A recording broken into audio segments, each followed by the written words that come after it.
Republican Seniors of Minnesota, a group of seasoned seniors that learn and discuss issues important to all Minnesotans, featuring guest speakers with traditional conservative values, plus Republican candidates at all levels, pledging strength and optimism. We believe in and advocate for the principles of personal responsibility, economic prosperity, peace through strong national defense, and limited, sensible government. Republican Seniors of Minnesota. It's not the years in your life, but the life in your years.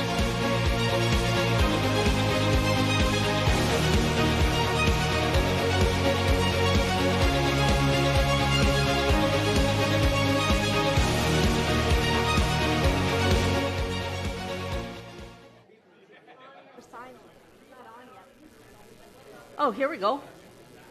All right, welcome. Thank you for coming. And again, a special welcome to everybody who is watching via live stream. Don't forget that we are being recorded.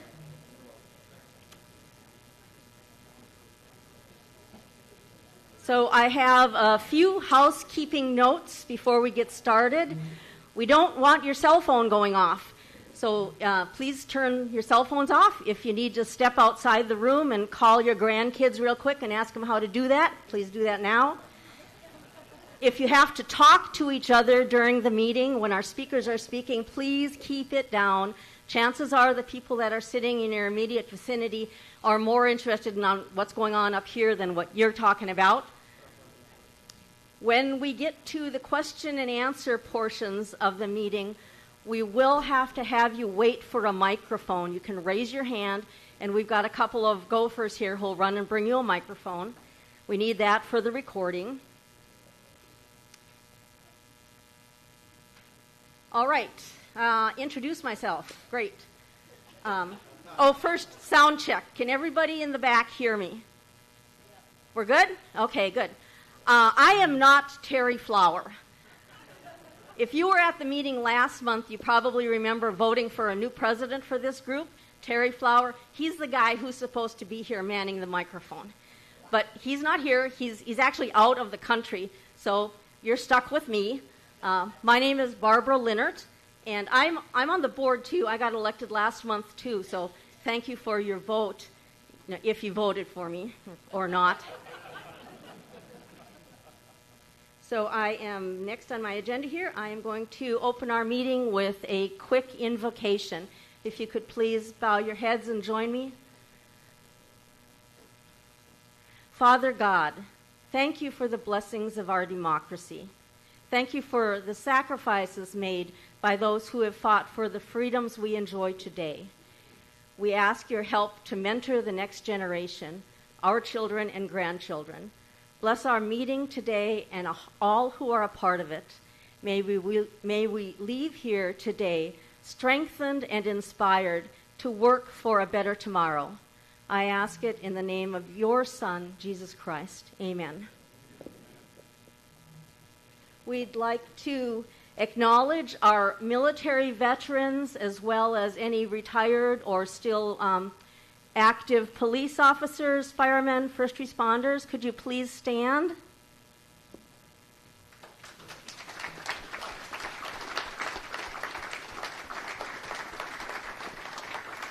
Thank you all for your service. And if everybody could stand, please stay standing. And if everybody else could stand for the Pledge of Allegiance. I pledge allegiance to the flag of the United States of America and to the republic for which it stands, one nation, under God, indivisible, with liberty and justice for all. Okay, great. Thank you. You can sit down. Everybody usually has an opportunity at the end of the meeting for a quick 30-second announcement that if you want to make, I'll give you that time to do that at the end of the meeting. However, since I'm special, I'm going to make a couple of quick announcements right now. First of all, in the back over here on that bar area, we have a book exchange. Check out if there's some new books you want to go home with.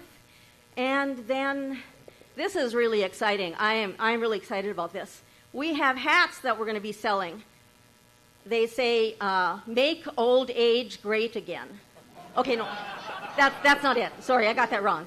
It's Republican Seniors of Minnesota, and if you buy one of these, it's about $20. You can see John in the back, and that will go a great way towards helping us spread the word about our organization and hopefully get more people to come every month. So please check that out. Talk to John in the back of the room.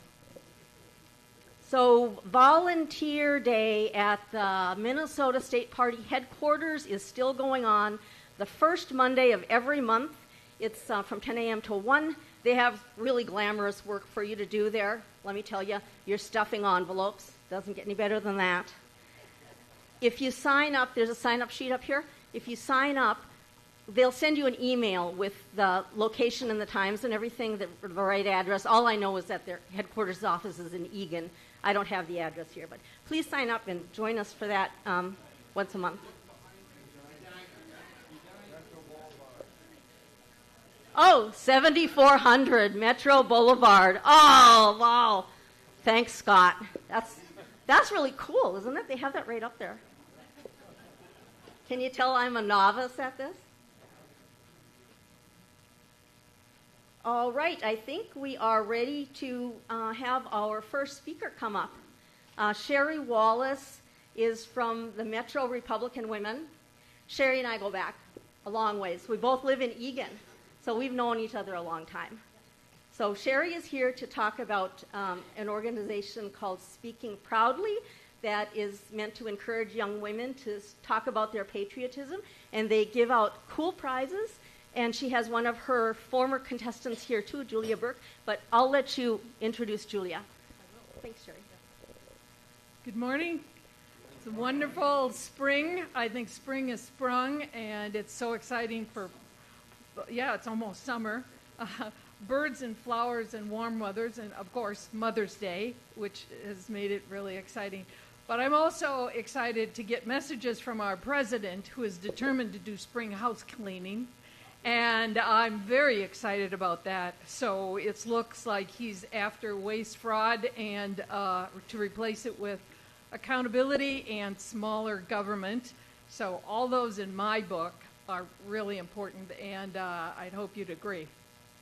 But enough about me. I want to introduce you to Julia Burke, who competed in the Speaking Proudly oratory competition for high school girls in 2023. She was part of a group of 16 girls who were at the state capitol, but I'll tell you a little bit more about the details of the upcoming Speaking Proudly meeting after she speaks. But Julia is here with her dad, Troy Burke. Troy, do you want to stand up? And I think he does deserve applause, and he's one of the brave parents starting a homeschooling school, and it's their Abiding Life Academy, and he has that school for his two children. And Julia is the first to go through it. But she is a champion of homeschooling, and I'll tell you why. She completed her high school studies with a 4.0 GPA and earned an ACT score of 31. If it's been a while since you paid attention to ACT scores, it is a range from 1 to 36, and it's a composite score of English, math, reading, and science. So she's right up there. Her high school resume shows how she quickly jumped in to a lot of volunteer activities to augment her studies. She became a leadership in her church and in choir and worship. She has mentored 50 girls in a praise monthly worship where they talk about some basic things such as how to be more conscious of your appearance and more instead of what advertised as more risque, have a little bit more modesty. She's also founder of a book club, was a lead actor in Holy Week performance acting, edits a digital magazine for high school girls, and she's a vocalist in the audition-based Bethel University Choir. Her music her music passion was, well, we could have had her sing and brought her guitar, etc., and everything, but guitar, flute, and piano. And she's competed in the National Association of Teachers Singing, MATS, if anyone's familiar with that. She has achieved regional first place in a music listening competition. She competed in the national karate tournaments, reaching first and second place, so watch out, don't get too close to her. And she's also become an ambassador over the past 2 years for Speaking Proudly. We have taken her, I have taken her, and several others have, to many galas, events that are really searching for that young, challenging, a young student that is willing to challenge their learning capacities. She has summer employment in a farm produce stand and edits their website. Just recently, she's been accepted in Hillsdale College, which is located in Michigan. Yeah. Very concerned about serious academics, and it's just so happy. She is the second of the Speaking Proudly girls that have been accepted in Hillsdale. The first one was our very first winner in our first contest in 2019. She is now working for the Heritage Foundation. So high caliber girls. She plans to be at Hillsdale and major in psychology and English. And so with a highly active, intelligent person, what do you do for the summer? You look, she's interested in gardening, tattering, which I had to look that up, but it's lace making, classical music singing, and she reads novels of Agatha Christie and Sherlock Holmes. So she's quite well-rounded. Please welcome Julia Burke. She responded to the topic in 2023, Securing the Blessings of Liberty in the 21st Century. That was the topic choice for that year, and her topic of her speech is Restoring Wisdom and Virtue in Our Schools. She'll speak for 8 minutes. We'll have questions afterwards, and I'll tell you a little bit more about Speaking Proudly, which will be the competition is in November this year. Please welcome Julia Burke.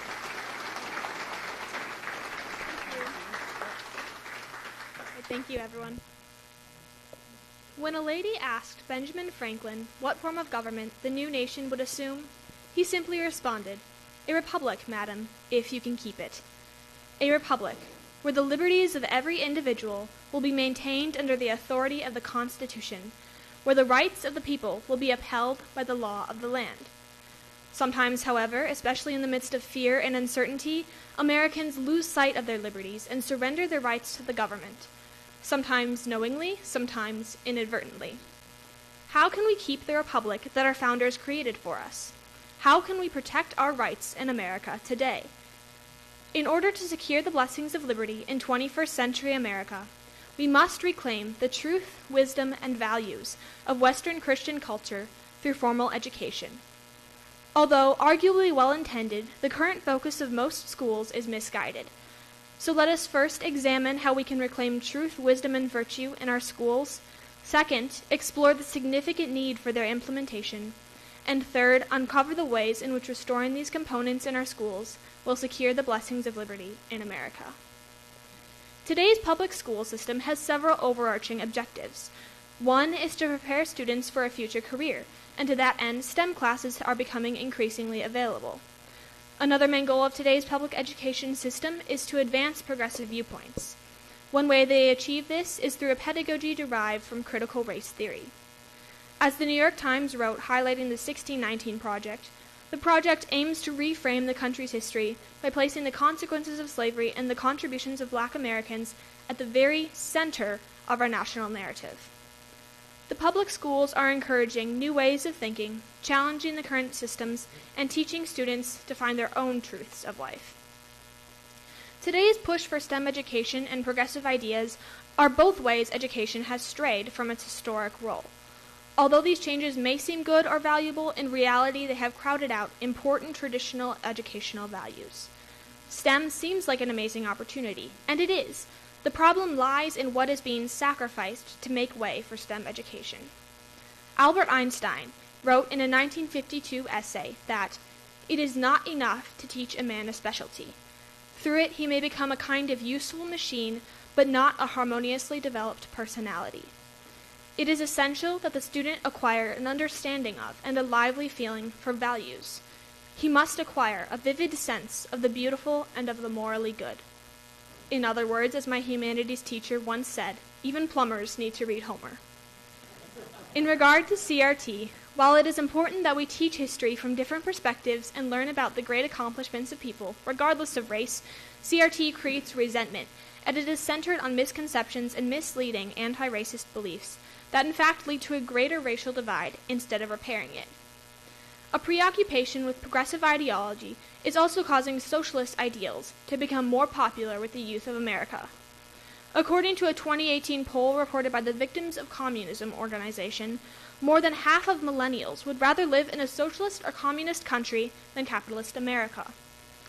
But do these people really recognize the value of capitalism or comprehend the dangers of socialism?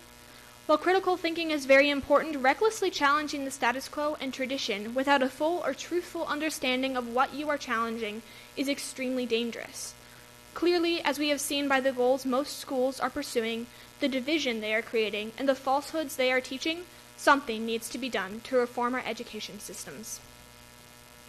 Instead of this ever-increasing indoctrination of progressive ideology, the aim of education should be to foster virtue and wisdom in the child. In order to achieve this, schools need to restore the Western Christian paideia and reclaim the wisdom of liberty. Let's take a look at the meanings of these two ideas. First, the Western Christian paideia is a term attributed to conservative author Pete Hegseth. Paideia is a Greek word that can be loosely translated as education, or, as Hegseth put it, enculturation. He writes, paideia is made up of ideas, presumptions, beliefs, affections, and ways of understanding that define us. We inherit the paideia of our culture from the time we are very young. This classical paideia can be traced all the way back to ancient Greece. The ancient Greeks realized the possibility of passing on a, quote, intentional paideia, a paideia that supports a self-governing civilization.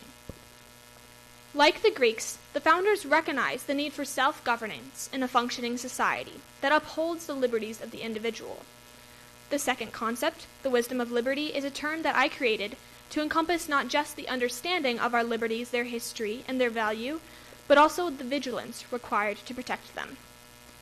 The classical paideia and the wisdom of liberty need to be reintegrated into America's schools, but how is this to be done? The answer can be found in the classical Christian education model. Core Christian values, such as truth, goodness, and beauty, are not applicable only to Christianity. They are sought after by every human heart and are crucial to the survival of a free society. If the curricula of schools can be realigned to uphold the eternal principles and values of a classical Christian education, then we will have achieved implementation of the classical paideia and the wisdom of liberty in our education. Fortunately, we already have the tools we need to make this a reality. One such resource is Civics Alliance's American Birthright Standards, whose objective, in their words, is to teach children social studies, so they can know what freedom is, where America's ideas of freedom come from, and how our laws, institutions, and limited scope of government preserve our freedom. We will lose our liberties if we are not equipped to preserve them. For example, during COVID, the vaccine and mask mandates and the lockdowns were all violations of our liberties, and many people turned a blind eye out of fear, apathy, or because they thought the government was justified. But it is precisely during emergencies that it is most crucial that citizens hold on to their rights. Abraham Lincoln said, "The philosophy of the schoolroom in one generation will become the philosophy of government in the next." Implementing the classical paideia and the wisdom of liberty in schools will equip children to become citizens who understand and hold dear the values that are foundational to our government and liberties. They will be better able to notice when liberties are being infringed upon, so that they can secure their rights instead of throwing them away or losing them. Because our founding fathers had an understanding of morals and history, Because they upheld the Western Christian paideia and had gained wisdom of liberty, our founders were able to establish the greatest nation in the world. They gave us a republic, where the rights and liberties of every citizen would be preserved under the protection of our Constitution. If we are to maintain these rights, secure the blessings of liberty in America, and keep our republic, then it is crucial that we restore the Western Christian paideia and reclaim the wisdom of liberty in the schools of the United States of America. Thank you.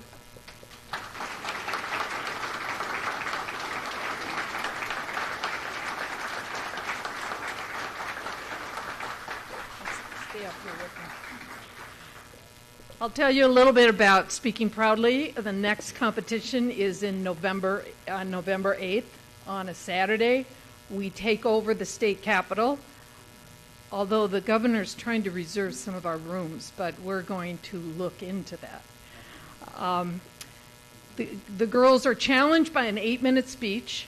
The topic this year is the consent of the governed in America's 250th year. And just, is that true? Is that holding true today as our government operating under the consent of the governed? And they have 8 minutes to make their statement. It's a persuasive speech. They can use notes, but they must maintain, good eye contact with the group. And they are in small groups and large groups with a microphone, without a microphone. So we get 30 panels of 30 judges are coming in to be panels. So as the girl gives her speech 3 times that day, by about 3:15, we have all the scores from the judges, and then we have the top 3 speakers who then come down to the rotunda of the Capitol and give their speeches there with the microphone. You are all invited to come and hear those top 3 speeches. It is amazing. The judges have been blown away every year. This is the 4th competition we have done, and we raise money so that the tops, we give away $6,000 to those 3 girls. The first winner last year was a freshman. She got $2,500. Interviewed by Alpha News, Liz Collins said, "Well, I bet you don't even drive yet." And she said, "No, I don't. And that's one thing I'm going to use the money for, to get my license." She said, I also have an aunt who lives in France, and I think I'll go visit her. But that's the caliber of girls like Julia that really see the world as great possibilities for learning. And that's exactly what we want to do.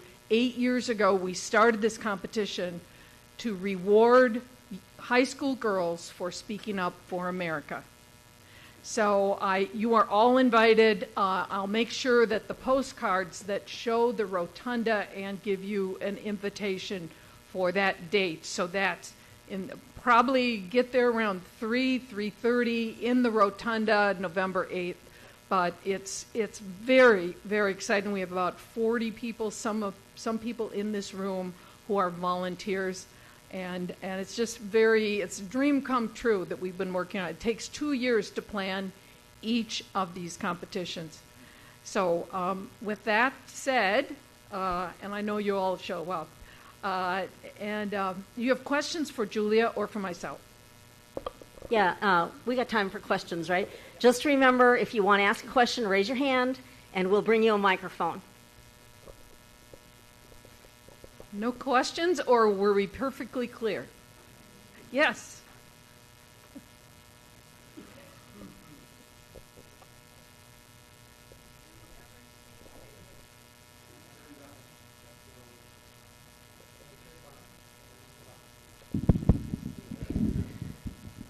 Do you ever talk to young people who are in this crazy society that have piercings, eyebrows, nose, mouth, cheek, tongue?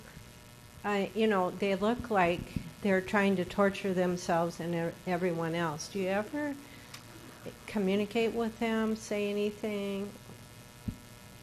I don't usually, My daily life is not interacting with them, but I just have to see through that. I have to see through it. There's a person there and probably is just breaking apart. You had mentioned there was a way to come to the rotunda to see like the final 3 speakers. Are we able to hear the other ones too that you mentioned earlier? We allow people to go into the these girls also have one of their speeches given at the House chamber, so you can be in the view. It's the balcony for guests, hearing them as they speak in the House chamber. And what time would that be at? That is throughout the morning and into 2 o'clock. Thank you. Yep.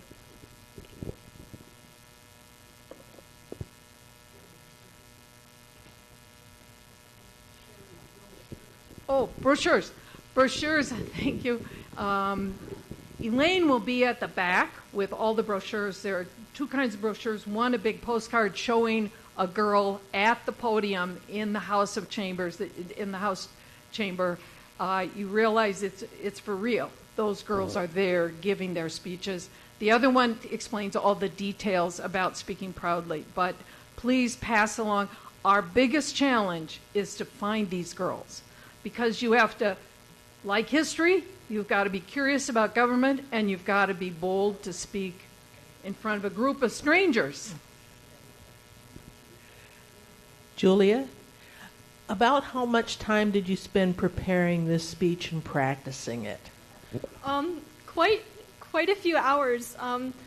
Me and my mom spent a couple nights, late nights, staying up and working on the speech before I had to present it. So I'm very thankful for help. But I honestly don't know how many hours. I would say maybe like 40. It's hard to tell. But the class? Oh, yeah.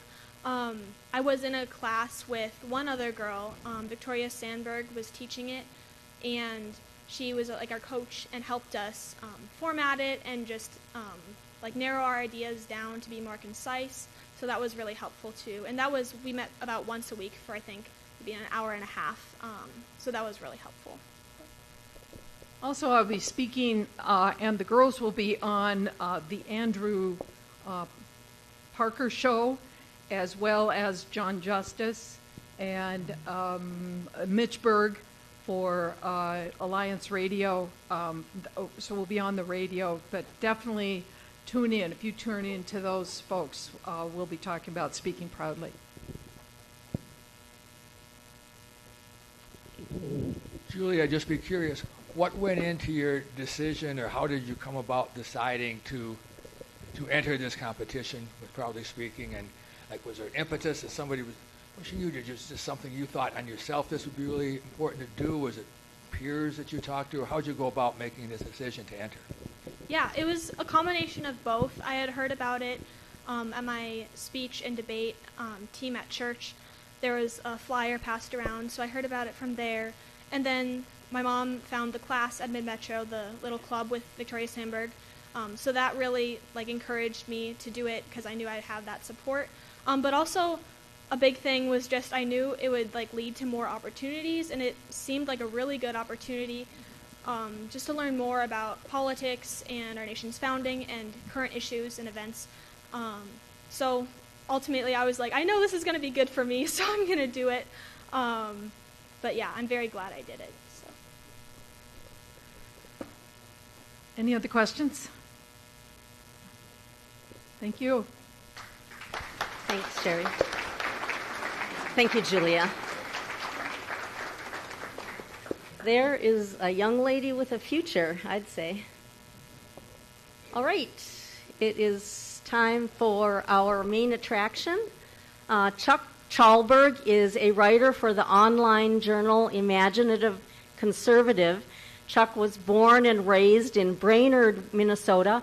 He graduated from high school there, and he graduated from the Brainerd Junior College. However, his dad was the dean at the time, so... But he went on. He went on to graduate from Regis College in Denver, received a doctorate in history from the University of Minnesota, He taught history for many years at Normandale College. He has written several books, including A History of Bloomington, which a lot of us are from Bloomington, so we've got to look that one up. He has also written for many publications, including National Review, The American Thinker, and the Star Tribune. Mr. Chalberg has developed presentations where he performs as historical figures, including G.K. Chesterton, H.L. Mencken, George Orwell, and President Theodore Roosevelt. Theodore Roosevelt is who he will be discussing today as it relates to the Trump administration. So please, a warm welcome for Mr. Chuck Chalberg.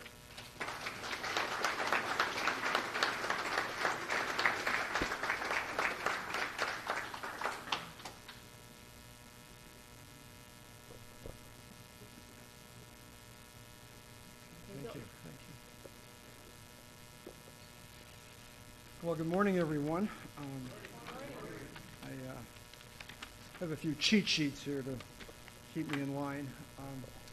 But I can't resist.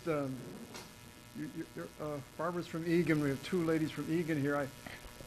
John Hassler, the Minnesota novelist, taught for my dad at the junior college in Brainerd, and we got to know him over the years. And he would go off and give talks, and after the novel, I don't know if you have read North of Hope, a novel of Hassler's, he and Bob Spaeth, who was the academic dean at St. John's, accompanied him to go off and give talks. And he was giving a talk to a ladies group somewhere in the Twin Cities, and the woman who introduced him as the author of the new novel North of New Hope.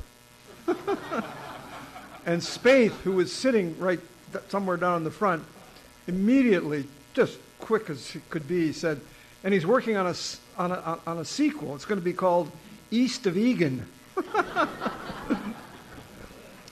Secondly, in light of the intro, and to learn that Julia has been homeschooled, I remember teaching at Normandale probably beginning in the early 90s, and I would start to have homeschool kids in my classes. And dumb me initially was, this is a little strange. You know what? It didn't take me very long to realize these are some of the best students I've got, and to change my mind completely on it. And in connection with that, when I got out of grad school at the U, this was, I'm not young.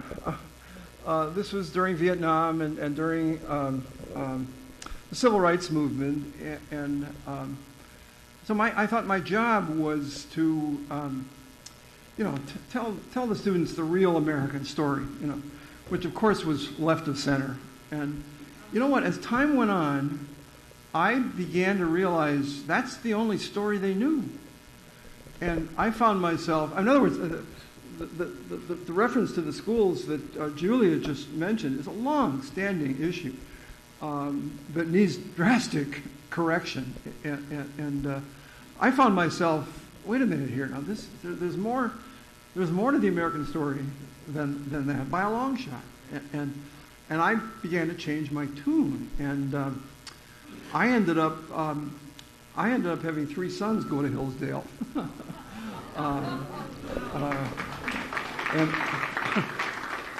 but it was a long journey, and it didn't start in the right way, but I'll put the hat on now. Can anybody read it? What does it say? Goldwater 64.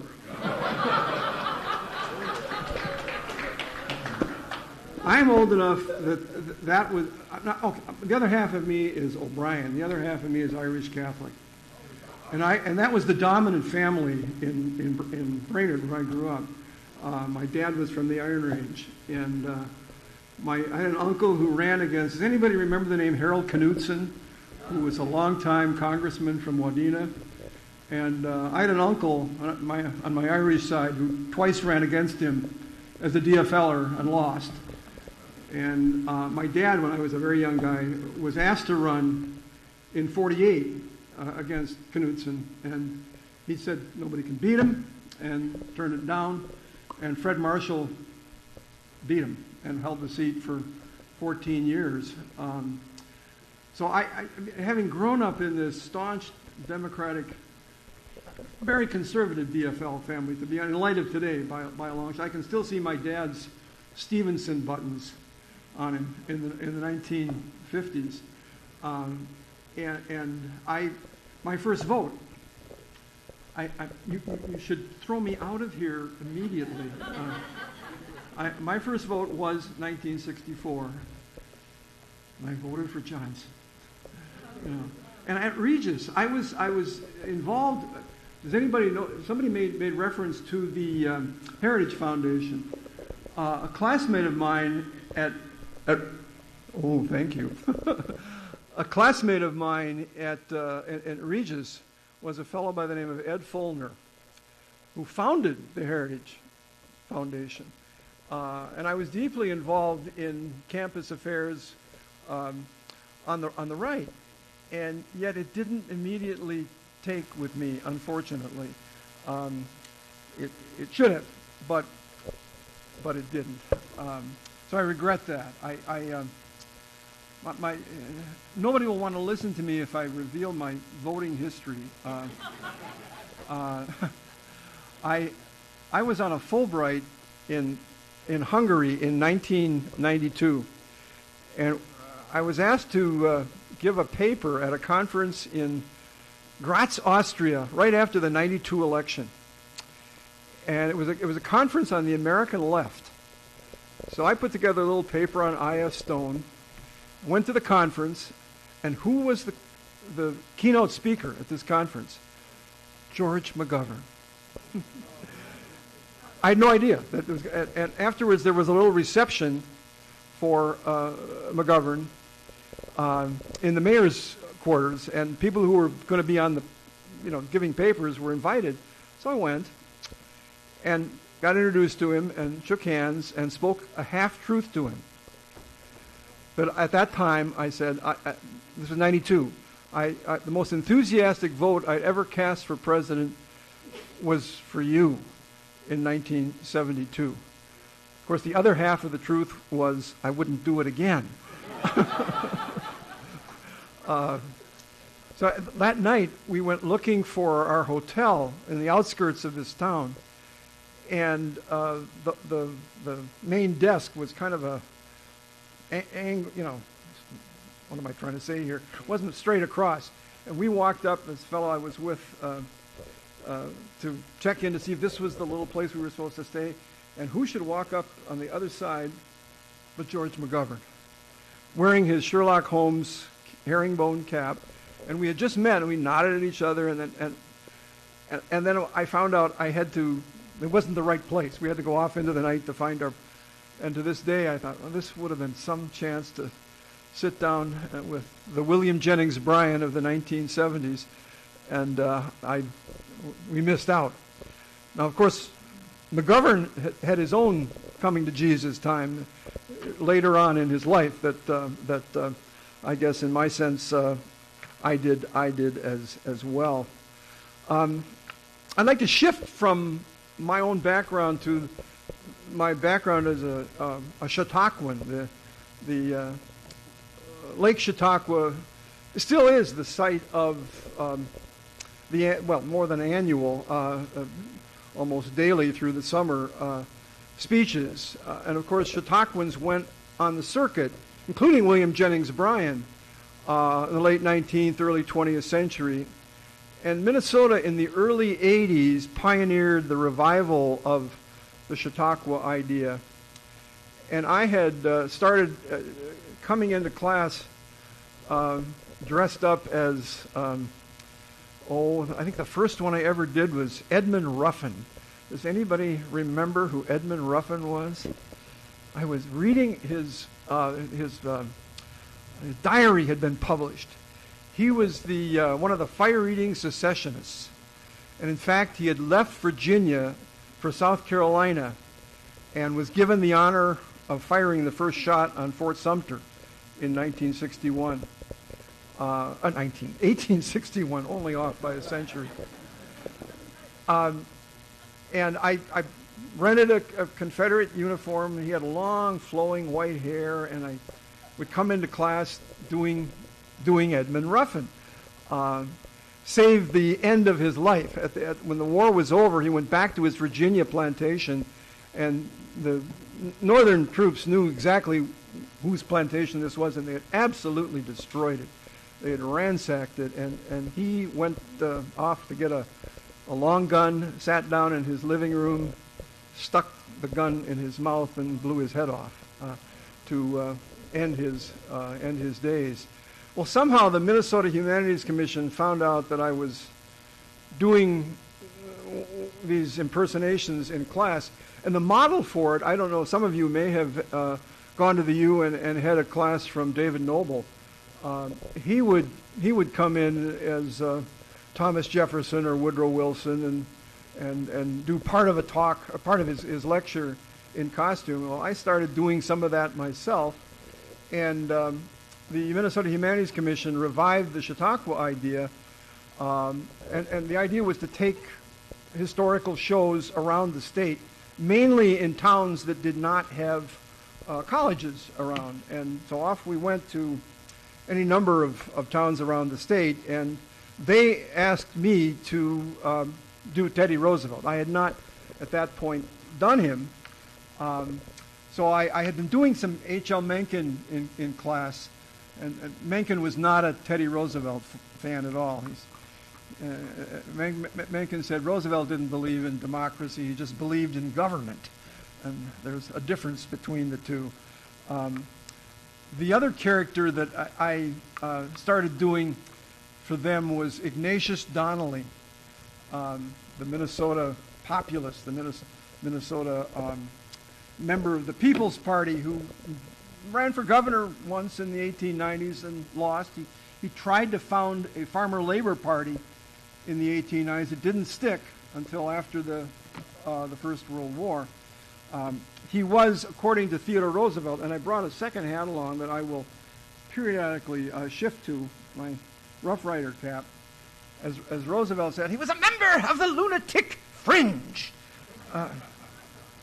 As was William Jennings Bryan, at least as far as Roosevelt was concerned. Supported Roosevelt said, only by farmers with one hinge on their gates. Well, periodically I will revert to an actual TR line. I'm too old to travel around doing Teddy Roosevelt anymore. Just a couple of quick stories before I get into Roosevelt directly. About TR, I was doing him for a conference of sport historians. And there's never been a script. When usually the Chautauqua format is you do a monologue for maybe a half hour and then take questions in character. And Roosevelt I've never worked with a script, and never did. It was free form, and it was questions throughout the whole thing. It was as though it was a press conference of sorts. He called journalists, by the way, his praise agents. He didn't have a press agent, but he had praise agents. Well, anyway, this group of sport historians was peppering me with questions, and one of them suddenly asked why Teddy had not attended the 1904 Olympics. And I went babbling on about how presidents didn't leave the country during their term of office. I knew that he had gone down to Panama in 1906 to inspect the building of the Panama Canal, but that was later, so I think I'm home free, and I'm babbling on about you couldn't leave the country during your term of office, and I could start hearing titters in the audience. You want to know where the 1904 Olympics were? Any guesses? St. Louis. St. Louis. I was dead in the water. Luckily, it was far enough into the show that they were kind of with me. But to this day, I have never been able to find out why he didn't go. He sent Ted Jr. to the Olympics, but it would have been a logical thing for him to attend to. Second quick story is in November of 2004, after the election, the Bush re-election, I had been asked to do a Teddy Roosevelt show at an event in New Hampshire, honoring William Loeb, the founder of the Manchester Union Leader, very conservative newspaper in the state, and whose either father or grandfather, I can't remember which, had been Roosevelt's press secretary. And so they asked me to come in to do PR. The main speaker was John McCain. And I'm thinking, John McCain is in New Hampshire right after the Bush re-election. I guess he's getting ready. But he told me a great story backstage. And here I am, a nervous wreck. He fancied himself to be the modern Teddy Roosevelt, a war hero turned Republican politician. Well, we were backstage. He was very engaging, and a story I had not heard of journalists going to talk to Roosevelt after the death of Quentin, the son who was killed in World War I. And they couldn't find him. They couldn't find Roosevelt anywhere. And they went out to the barn and finally found him with his arms draped around Quentin's horse, just bawling over what had happened. And his wife, Edith, said, "You can't raise your sons to be eagles and expect them to turn out to be sparrows. These things are going to happen." All of his sons served one way or the other in the Great War. All right. What I would like to do is just give you a little bit of an overview of Roosevelt and then conclude with where would he be today. I think the most important figure in his life was his father, Mr. Greatheart, who died very suddenly when he was a freshman, when Roosevelt Jr., when Teddy was a freshman at Harvard. And he famously had told his son, when he went off to Harvard, take care of your morals first, your health second, and your studies third, in that order. I really do think, as an historian, the West began to shift in the late 19th century, and it away from believing Christianity to something less than that. And I think people like Darwin were quite instrumental in that. And the shift between the senior Roosevelt, between Teddy's father and Roosevelt himself, is a microcosm of that larger cultural shift. TR was much, much impacted by Darwinian thinking, and Darwin, as we know, was really out to jettison Christianity and to change the way people looked at the world at all. Well, two other deaths were quite crucial, but less crucial than the death of his father. The death of his wife and mother virtually at the same time in 1884. In fact, he was then a young legislator in the New York Assembly, and his brother, his ne'er-do-well brother Elliot, telegrammed him to get home. Your wife and our mother are dying under the same roof, within days of the birth of his daughter Alice.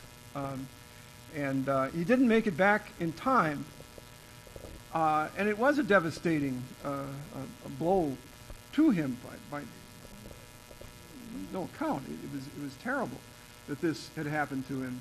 He had been out west before with Elliot. They had taken a hunting trip up in northwest Minnesota into North Dakota before his presidency. But it was after the double whammy of the death of his wife and mother that he left a sister in charge of his daughter and went west. That really made him. His father told him, "You're going to," he had pneumonia. He had asthma. his father told him, you're going to have to make your body, which he did. But it wasn't until he really experienced the West and stayed in the West, and he, by his own admission, said he never would have been president had he not had that experience, had he not lived in the West, had he not experienced the West. It made a tremendous difference in his life. Now, I mentioned that he was already in the early 1880s a politician. He was an elected official, and that kind of defied the family history and I think the general understanding, which is to say, people of means, and he certainly was someone of means.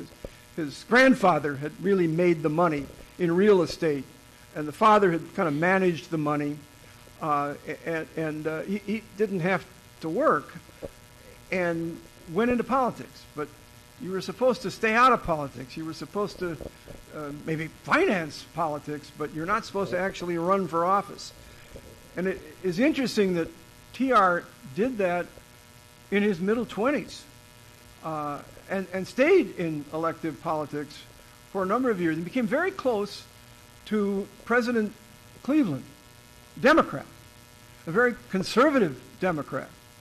But Cleveland was an anti-Tammany Hall Democrat, and Roosevelt was an anti-Tammany Hall Republican. And so they had that much in common, and they battled the corrupt Democratic machine, particularly in New York City. As Roosevelt put it, a more vicious, sodden, sordid, drunken lot of Irish politicians, as could be imagined. Well, he kept that attitude toward the Democratic Party, I think, throughout his life. We're going to get to the progressive movement very shortly, and I want to contrast the two leading progressive presidents for you, namely Roosevelt and Woodrow Wilson. And ultimately, I want to ask the question, what would he do today? Where would T.R. be today? What would he do? What would his position be? The current occupant of the White House, well, let me again go back to my voting history for just a minute. I remember in 2016 getting into the car and saying to myself, I'm not young. This could be my last vote. Is my last vote going to be for Donald Trump, for heaven's sake? I didn't know what I was going to do. I did not know what I was going to do. I knew what one of my Hillsdale kids was going to vote for the Libertarian candidate. And I'm not a Libertarian. I'm not going to do that. There was the Never Trumper was on the ticket. I can't remember his name. And I thought, well, he hasn't got a chance. Not going to vote for him. And I got in there and I looked at the ballot and finally I looked at, guess who? Hillary Clinton. I thought, no. So I voted for Trump. And I must tell you that I'm happy I did. And I must tell you that come 2020 and 2024, I cast votes for Trump that were more enthusiastic than my vote for McGovern in 1972. It's utterly stunning, utterly amazing. I just finished reading the memoir of Randy Barnett. I don't know if he's a law professor at Georgetown, and probably the most famous intellectual libertarian around. And I learned, I just finished reading it last night, that he too was reluctant to vote for Trump in 2016 and did, and is pleased that he did. So at some point I want to speculate a little bit about where T.R. and Trump would what the parallel, the differences are obvious, T.R. struggled with the morality of marrying a second time after the death of his first wife. He didn't think that that really was cricket, that he ought not to marry again. Well, he finally overcame that and did. So he would have trouble with a thrice married President Trump. He was, of course, much younger than Trump getting into politics, but there's something about the New York brashness of Teddy Roosevelt and the mouth of Teddy Roosevelt and the brashness of Donald Trump and the mouth of Donald Trump. And I'd like to segue from that into what progressivism was all about, and the contradiction within progressivism. Namely that the progressives on the one hand wanted to regulate things, wanted to impose government regulation across the board. The founders had never imagined the kinds of concentration of wealth that occurred by the late 19th century. I mean, Jefferson's whole idea was you've got to keep government small because there could be corruption if you let it get very big. Well, by the late 19th century, the progressive movement took off on the heels of the populist movement and decided we had to do something to rein in big money and big corporations that defied what the founders were all about. But and introduce government by expert and get rid of the spoils system. I mean, that actually predated progressivism, the Pendleton Act of the 1880s, to get rid of the spoils system and institute government by expert. And the whole idea, of course, was they were going to be neutral. They were going to be apolitical. They were going to just do the right thing. And we had to rely on this kind of expertise. We're finally building our own graduate schools to produce experts in one way or another.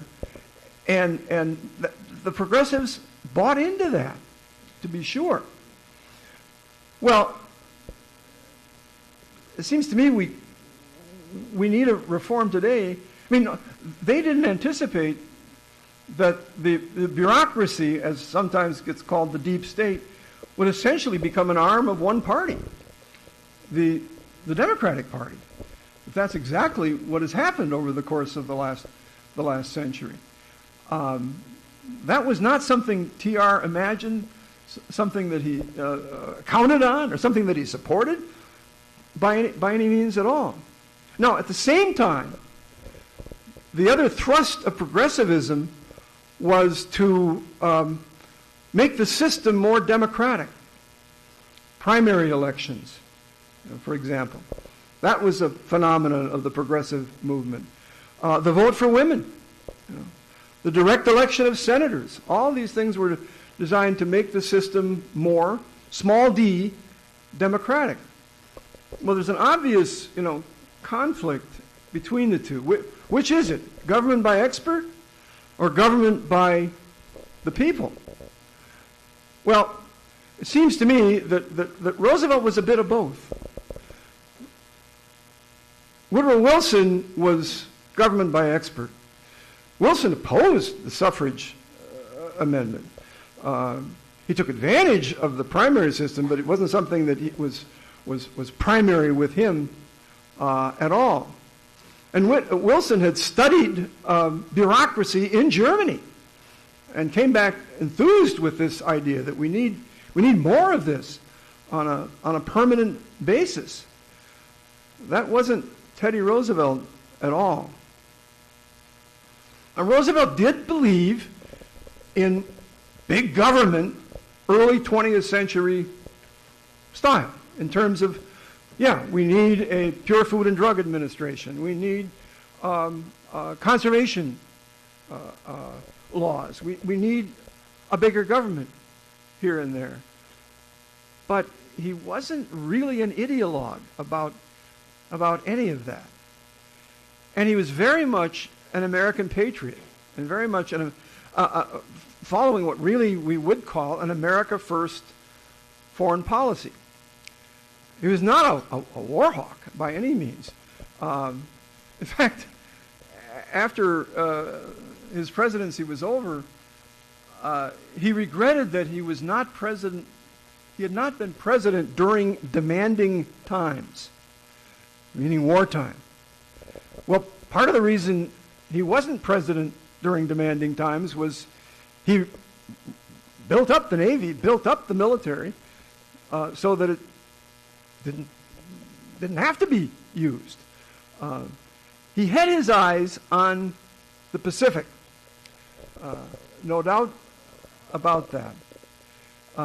He was the first president, in my mind, I think I'm right about this, to develop war plans.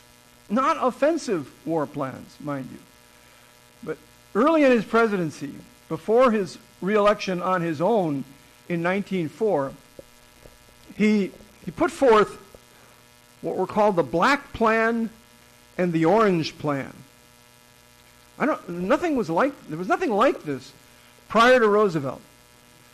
Now you might guess what country each of these was directed at. The Black Plan, he picked out two countries that he thought were potentially enemies of the United States that we had to be prepared for. Anybody want to hazard a guess? The Orange Plan and the Black Plan. The Orange Plan was directed at Japan. The Black Plan was directed at Germany. These are the two countries that we've got to be wary of. Now, he had not only, of course, fought in the Spanish-American War, he had to do that to make up for his father. His father had ducked the Civil War. The father had gone from army camp to army camp, trying to convince the soldiers to send their money home rather than waste it by spending it on liquor and tobacco with sutlers who were preying on army camps. And then he got Congress to finance about a dozen men who were paid to do what he was doing gratis during the war. So he did something positive during the war, but he didn't fight in the Civil War. And Roosevelt thought he had to make up for his father and fight in the Spanish-American War, which, of course, he did. And more than that, he supported the keeping of the Philippines as part of the settlement of that war. Well, come his presidency, Roosevelt could be full of himself. Roosevelt could be braggadocio. He could be Trumpian. But he was a hardcore realist. He said, if the Black Plan, I'm sorry, the Orange Plan directed at Japan, said, the American, we had a naval presence in the Philippines. The American fleet, Admiral Dewey, sailed right into Manila Harbor, and the Spanish fleet had anchored their ships in shallow water because they knew what was going to happen to them. And later on said, we did that so our poor sailors could swim to shore after they got blown out of the water by the American Navy. And of course the Navy stayed. But as his presidency unfolded, he thought, the Japanese could do something in regard to the Philippines. They could make a move south to the Philippines. So the Black Plan said, if that happens, we are going to pull back. And the great irony of all of this is, where did he say we should pull back to? Guess what? Pearl Harbor. Pearl Harbor was where the U.S. Navy ought to retreat to if the Japanese actually make a move on the Philippines. Now, when he advocated that we take it, he really thought, this was the era of the China market. Why, goodness, if we could sell stuff to China, what a deal this is going to be. Of course, 100 years later, it's, can we get China to make things for us? What a deal is that going to be for American consumers? That's not such a good one. But Roosevelt, the open door policy of his Secretary of State, John Hay, was very much part of all of this, that we needed to be an Asian power. I mean, this is after Frederick Jackson Turner's speech at the World's Fair, Chicago World's Fair in 1893, when the census declared that the frontier line was gone. We're no longer a frontier society. The frontier allegedly was what made us so great. And we don't have a frontier anymore. What are we going to do? Well, part of Roosevelt's thinking was we'll become a Pacific power. That will help us keep a frontier. In the middle of the 1890s, a fellow by the name of Brooks Adams wrote a book. Brooks Adams, who was the grandson of John Quincy Adams, the great-grandson of John Adams, wrote a book called The Law of Civilization and Decay. What a title. The Law of Civilization and Decay. And the argument of the book was that historically the great societies throughout history collapse ultimately internally. Why do they collapse internally? This is now Adams's argument in this book. They centralize things too much. They concentrate power at the center and they implode ultimately. Well, Roosevelt is taken with that book. And he's betting that if we can maintain ourselves as a frontier power, that will obviate, that will make it possible for us not to fall into the trap of overly centralizing. Because he knew, I think already by the middle of the 1890s, that something had to be done to rein in big business. And so he was making a bet here that we become a Pacific power. We maintain ourselves as a frontier society, and somehow that's going to counteract this move toward concentration, toward the center.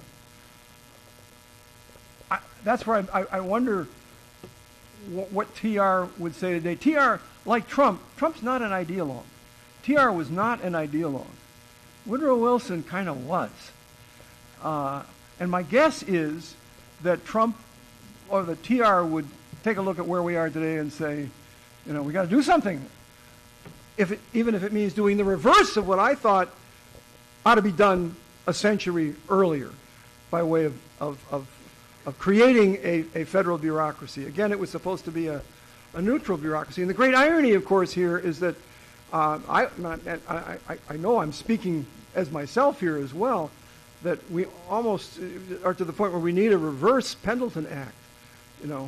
A president gets stymied trying to do what he's elected to do because of the bureaucracy that was created initially by people like Roosevelt to get rid of the spoils system, which really did help allow presidents to do what they thought they were elected to try to do. So there is, I think, a tremendous irony here insofar as Roosevelt is concerned. Now, of course, Roosevelt did not serve during demanding times, and he left the presidency willingly.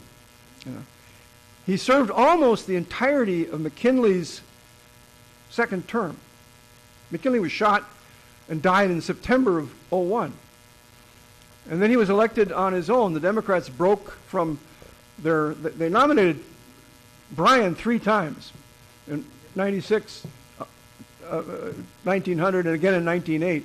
In 1904, they nominated a conservative Democrat, and Roosevelt crushed him in 1904. And that night, after his election had been announced, he announced that he would not run in 1908. And I have read that his wife was stunned, that she was standing next to him when he made that announcement, and she looked over at him and said, "Where did this come from? We didn't talk about this." She said living in the White House was like living over the store. Everything was kind of right there, and she liked very much being president.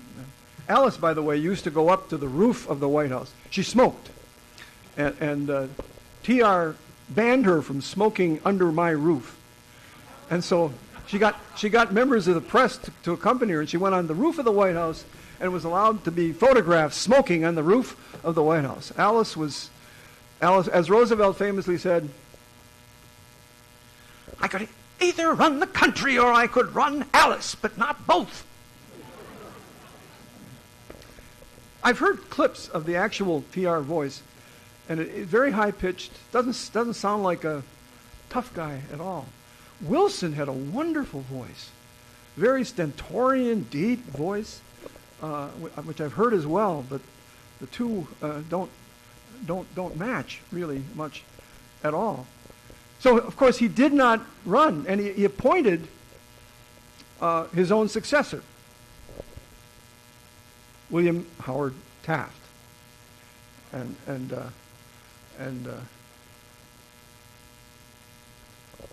That really isn't his last name, Taft.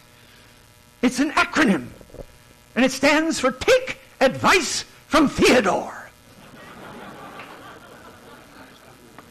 Well, unfortunately for Theodore, he didn't take his advice all the time.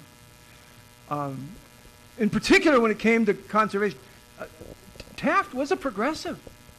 Taft busted more trusts than Roosevelt did in half the time. But on conservation, it was something else again. I mean, Roosevelt was well.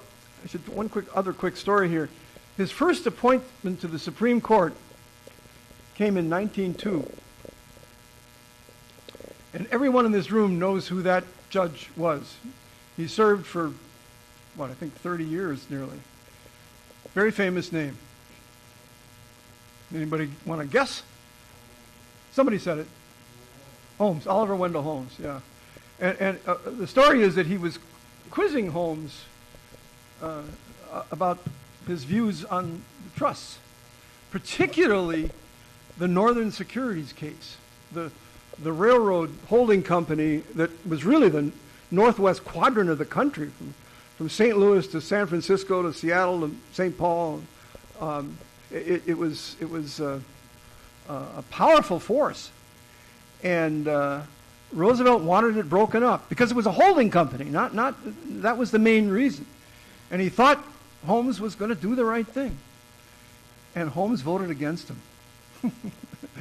And Roosevelt, to the press afterwards, said, I could carve more backbone out of a banana than out of certain justices of the Supreme Court. And he struck Holmes from the White House guest list.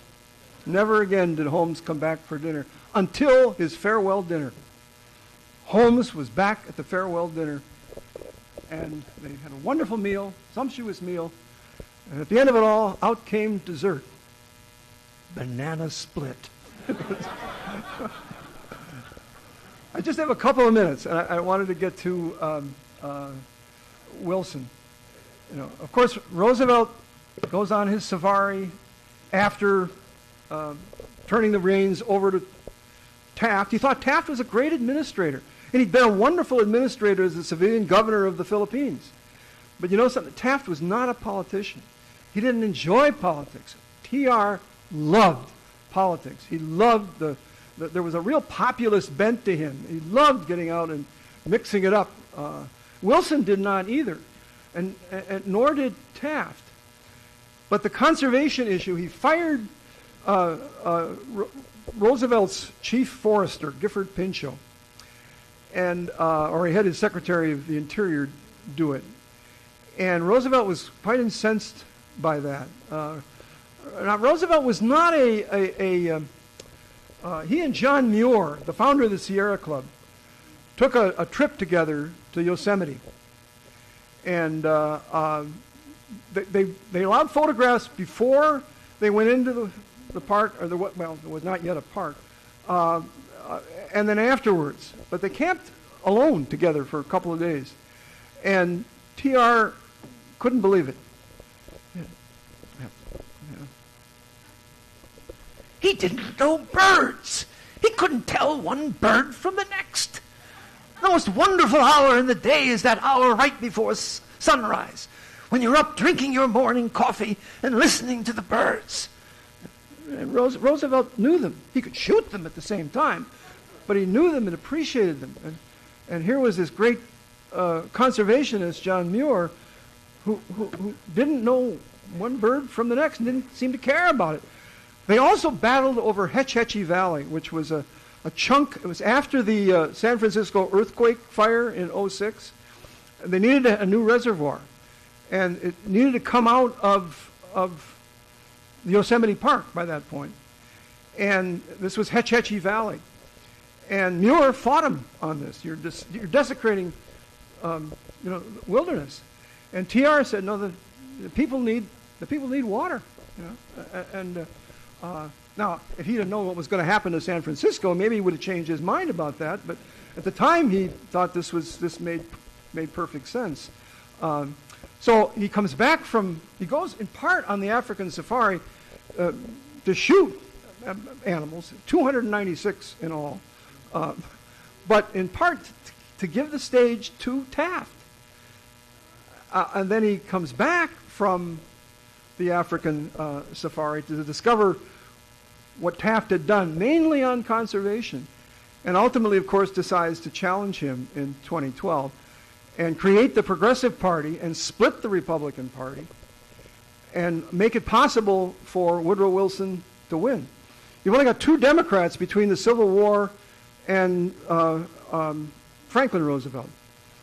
Cleveland, very conservative Democrat, and Wilson, a complete accident of the split within the Republican Party in 2012. And of course, come 2016, there was no way that the Republican Party was going to give him the nomination. The Progressive Party, by that point, was still in existence, but they were strongly anti-war.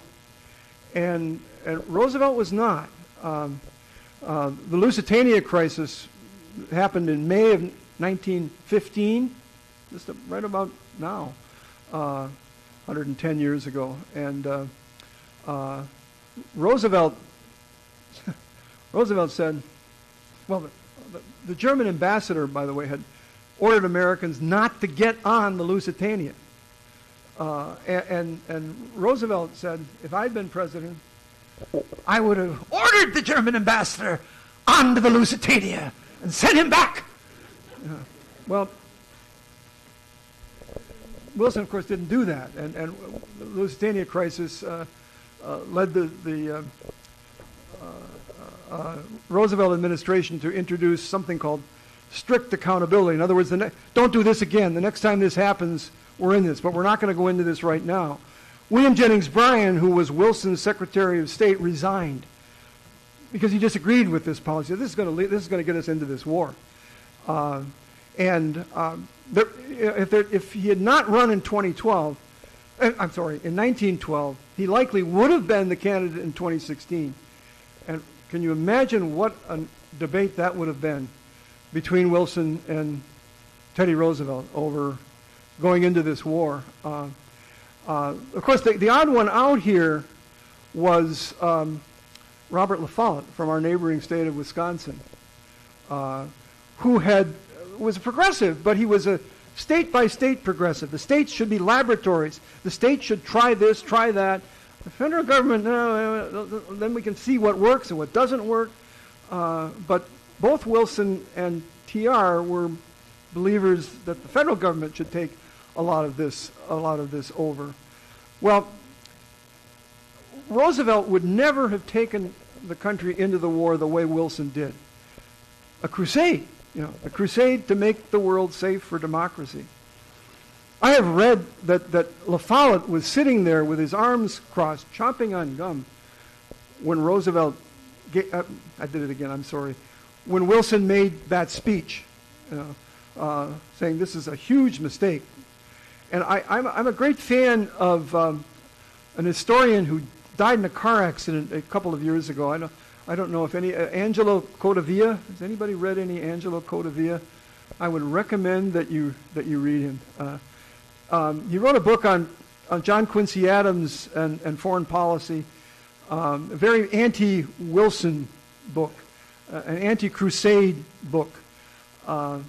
And he argues that we, in all likelihood, would have been better off not getting involved in World War I. If the English, one of the great ifs in history, to my knowledge, is if the English had made it very clear to the Kaiser in 1914, look, you make a move on France, we're in this, don't do it. And they wouldn't do it for fear they might have to act. Well, sometimes when you don't have to act if you're very clear. And then, of course, England convinces us to go in, Wilson to go in, because that's the only way you're going to have a role at the peace conference if you go into this war. And, of course, that's what Wilson wanted. And, of course, once they got to the peace conference, they could ignore Wilson, which is essentially what they did. And we laid the groundwork for World War II. We left Germany weakened and angry when it would have made more sense to, in effect, let bygones be bygones. But we didn't. Nobody was willing to do that at that time. Well, who knows exactly what Roosevelt would think today? But my guess is that he would be much closer to a Trump than not. I mean, after all, he fought the entrenched Republican Party when he took over. He was the damn cowboy in the White House, according to Mark Hanna, William McKinley's right-hand man. He moved the Republican Party away from simply being the party of big business interests. At least that was how it was perceived. And Trump, of course, has moved the Republican Party as well, I think in a positive way, in a good way. So I simply leave you wondering whether there is a parallel here. I think there is. But let me finally leave you with just a couple more of Roosevelt's words. It's not the critic who counts. It's not the one who points out how the strong man stumbled or how the doer of deeds might have done them better. No, the credit belongs to the man who's actually in the arena, whose face is marred with dust and sweat and blood, who knows the great devotions and who spends himself in a worthy cause, so that his place shall never be with those cold and timid souls who know neither victory nor defeat. Okay. Thank you.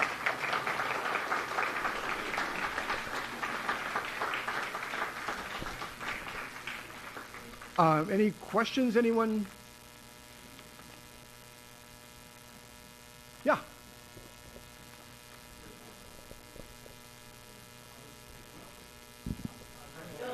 What? Oh, okay. Thank you, Professor. How do you think TR would have reacted to the current battles with Iran and Russia and China? How would he have reacted? And domestically, what would he do with our own trusts like Apple and Google, and, the large enterprises? Wow, that is a tough one. The trouble with the second half of the question, it's the alignment between government and these giant corporations. That Joseph Schumpeter, the great economist, argued that big business is going to create big government, and the result is going to be some kind of socialism that's going to evolve out of it. That was his worry, in fact. And Roosevelt introduced big government in order to blunt socialism. That was his thought, that we've got to be different from there's not going to be government ownership, there's going to be government regulation of it. But I don't think he saw the kinds of revolving doors between government and business. And I'm only able to guess here because we'll never know, but I think he would have, again, because he was not an ideologue, I think he would have said that the time has come to break this up, that he would have he would have been willing to use power in a kind of one-time only fashion to break this up. And he would have, I mean, we have an incredible national debt that I mean, these are, to me, the huge problems that we need to do something about. And Roosevelt, and as far as foreign policy is concerned, boy, oh boy,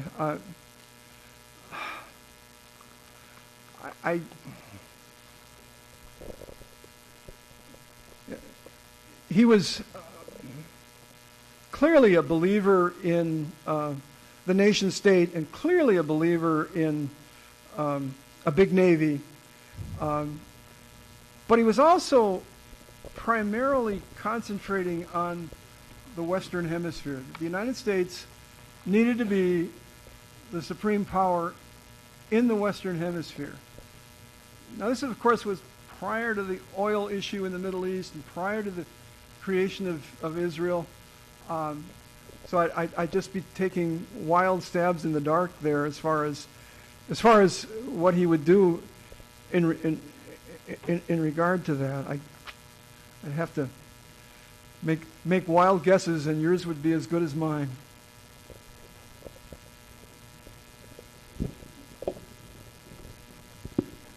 Chuck, thank you very much. Well, you're entirely welcome. I'm back here. Oh, yeah, okay. Chuck, the probably 5 or 6 years ago, we had a gentleman by the name of Pete Hegseth speak to this group, and he had written a book called In the Arena, and that was the publication. But just for information purposes, many of us are Fox viewers, and I understand that Brett Baer is coming out with a brand new book on Teddy Roosevelt.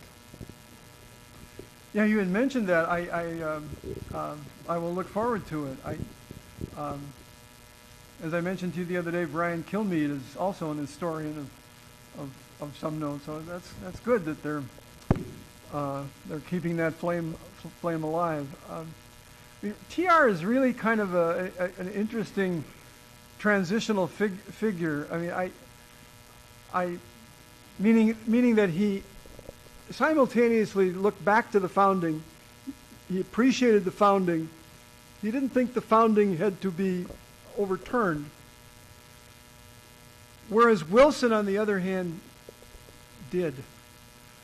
Wilson really was dismissive of the founding, dismissive of the Constitution, dismissive of the Declaration of Independence.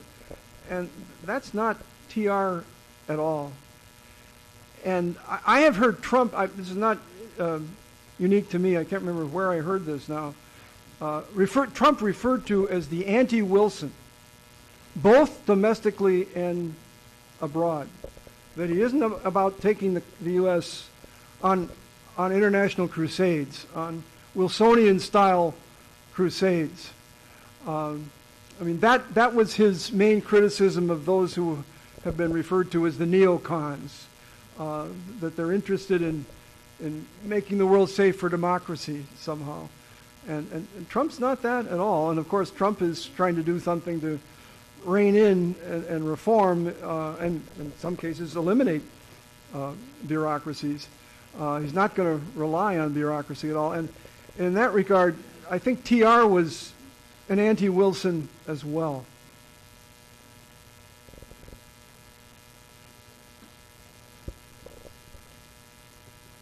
Okay, well, thank you very much. Thank you. That was great. You're not going to leave the hats?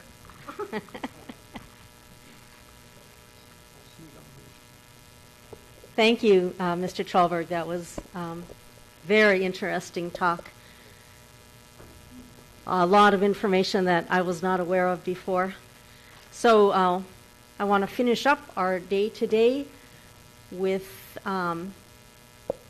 give you guys the opportunity to take the microphone one more time. If there are any first-time visitors or guests today, if you'd like to stand up and be recognized and introduce yourselves, maybe tell how you heard about our group. Barbara, Yep.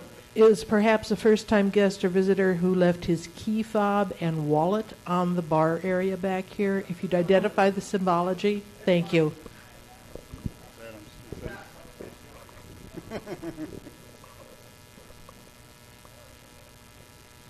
Any other first-time guests or visitors that want to introduce themselves? I'll give you the microphone. Oh, okay. Last chance. Okay, I have a few announcements. So 2 of our local BPOUs have events coming up in the near future. Senate District 50, which is the Bloomington BPOU, is having their Pints and Politics meeting where you can meet their local board members and so forth at the Willie McCoy's Bar and Grill on May 20th. And I think that's up behind me too, right? I'm getting this stuff figured out here, people. And the SD 56, which is the Apple Valley group, has 2 events coming up. One is their Pints and Politics meeting, which is tonight at Bogart's. And if you're interested, they have a city council member there. Plus, this is kind of cool. SD 56, the Apple Valley group, is also having a event called Lavender and Liberty, which is a patriotic evening on the farm. And you'll get to hear from a farmer, an actual farmer, and guess what? It's going to be in Farmington. So there's a couple of things you can put on your calendar. Remember to tell your friends about us, about our group. We've got business cards and flyers in the back, and of course, if you want to buy a hat, that's a great way to advertise our group. Again, talk to John about the hats. They're wonderful. So now is the time. If anybody here has a quick 30-second announcement that you'd like to make about any other events that are coming up that our members might be interested in, we can get to the microphone real quick. Yes? No? Okay. Then I guess we'll do our door prizes. Let me see. Could this gentleman draw 2 tickets out of the bucket for the door prize? Da-da-da-da. Okay, the first door prize is 9450888. And the second one is 9450873. Anybody? It's a Mercedes-Benz. Come on. We got one.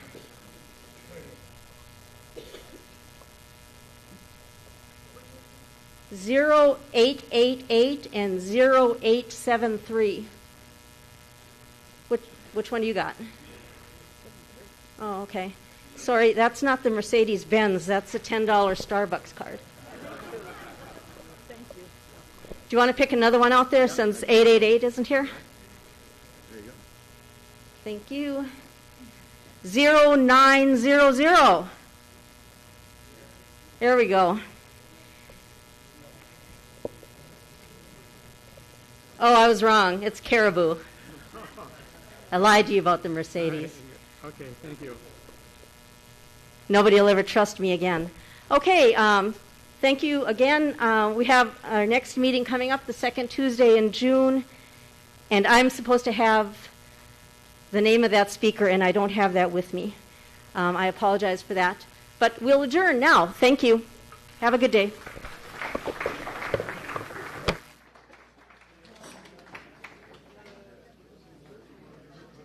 Republican Seniors of Minnesota.